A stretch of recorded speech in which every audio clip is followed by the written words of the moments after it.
A lo largo de estos episodios hemos abordado diferentes personajes que son asociados con el terror, pero en estas fechas donde el miedo se apodera de todos los ámbitos, en México el Día de los Muertos es conocido como el Día de Todos los Santos y el Día de los Fieles Difuntos. Por eso en esta emisión es momento de mencionar a los difuntos. Se habla de que a lo largo de la historia de este deporte han sido varias generaciones que han portado el nombre de los difuntos. Los primeros fueron por ahí de los años 60. Desafortunadamente hay muy poca información sobre estos gladiadores, debido a la época en la que estos surgieron. Lo único que se pudo investigar y no tan oficial es que uno de estos se encuentra en Nuevo Laredo, pero ya siendo una persona mayor. Después de estos tenemos que comentar a la segunda generación de los difuntos, que según por algunas anécdotas no tienen algún parentesco o lazo sanguíneo con los primeros.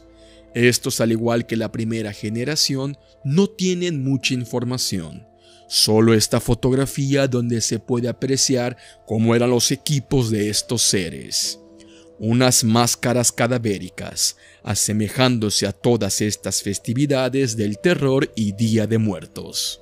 Se comenta que hicieron mucha campaña en Monclova y que aparentemente uno de los que les daba vida a estos míticos seres era el gladiador también conocido como Mr. Averno.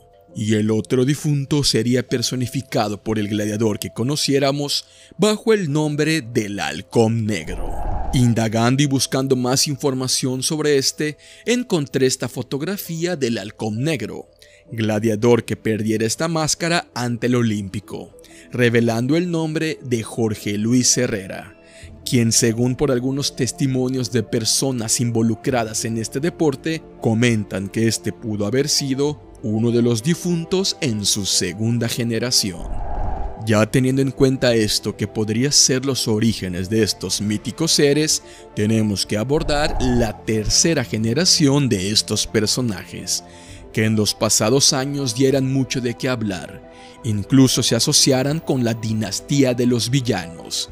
Pero para entender todo esto, tenemos que remontarnos un poco hacia la década de los 90, cuando se apreciaba en el universo luchístico al difunto primero, y que en cierta etapa de su carrera también se le viera acompañado de un difunto segundo, continuando con estos nombres del terror en la lucha libre. Se asocia a estos personajes con los villanos, puesto que se habla de que el difunto primero era medio hermano de los villanos e hijo de Ray Mendoza. Por eso es que no utilizó el nombre del villano sexto. Además de que el villano primero quería que solo existieran 5 villanos, donde los hermanos sean del mismo núcleo familiar, o sea, mismo padre y madre. Aunque muchos fanáticos de este deporte que conocen esta historia, aún le comentan al difunto primero que les gustaría verlo luchar bajo este nombre. Algo que Villano V ha comentado sería muy complicado, por el factor antes explicado, pero lo reconocen como parte de su dinastía. Parte del característico de esta nueva generación de difuntos son las máscaras, donde si recordamos en la segunda generación representaban unas calaveras clásicas, y esta tercera generación mantuviera este diseño pero agregándole más grecas y bordes que los hacían ver unos personajes más acorde a las nuevas generaciones, que en lo personal considero que es una de las máscaras más imponentes en este deporte. El difunto segundo de esta tercera generación se habla de que sería oriundo de Coahuila, y este no tendría ningún parentesco ni con el difunto primero ni con los villanos, y desafortunadamente perdiera su máscara, revelando el nombre de Gerardo Rivas Segura, y que según por lo que pude investigar, hoy en día ya no se encuentra tan activo en la lucha libre. Por su parte, el difunto primero, escribiendo su historia con su nombre propio, ha tenido más triunfos y hasta el día de hoy siempre saliendo avante en luchas de apuestas, ya que entre sus máscaras conquistadas se encuentra la de Caronte, quien es toda una institución en este deporte, y al despojarse de la máscara dijo llamarse Isidro Márquez Estrada, donde esta lucha generó muchos comentarios respecto al resultado. De la misma forma, también le quitó la máscara al Ángel Dorado Jr., quien dijo llamarse Alejandro Saldaña Ríos.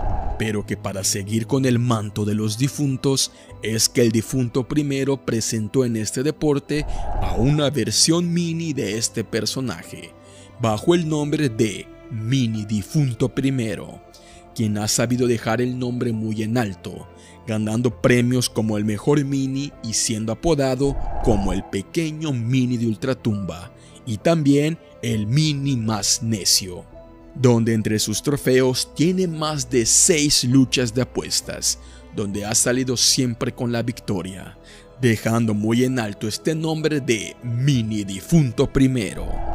También tenemos que mencionar que en las filas del Consejo Mundial de Lucha Libre, por ahí de los años del 2019, se pudo apreciar a un luchador bajo el nombre del Difunto, pero que aparentemente no tuviera ningún parentesco con ninguno de los antes mencionados, incluso teniendo una máscara completamente diferente, teniendo 2 huesos en vez de una calavera como las otras versiones.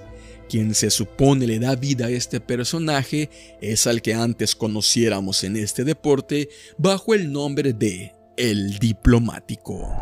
Así que, como se puede apreciar, el nombre de los difuntos ya tiene mucha historia y variantes en este deporte. Por eso en estas fiestas del terror, recordando a todos nuestros seres que ya no se encuentran en este plano existencial, tenemos que mencionar a sus representantes en la lucha libre, los difuntos. Así que de esta forma estamos finalizando este especial de terror, donde los clásicos Hermanos Muerte, Los Cadáveres, la mismísima Llorona, la momia de Titanes en el Ring, las Ánimas y los difuntos ya son catalogados como unos monstruos en la lucha libre.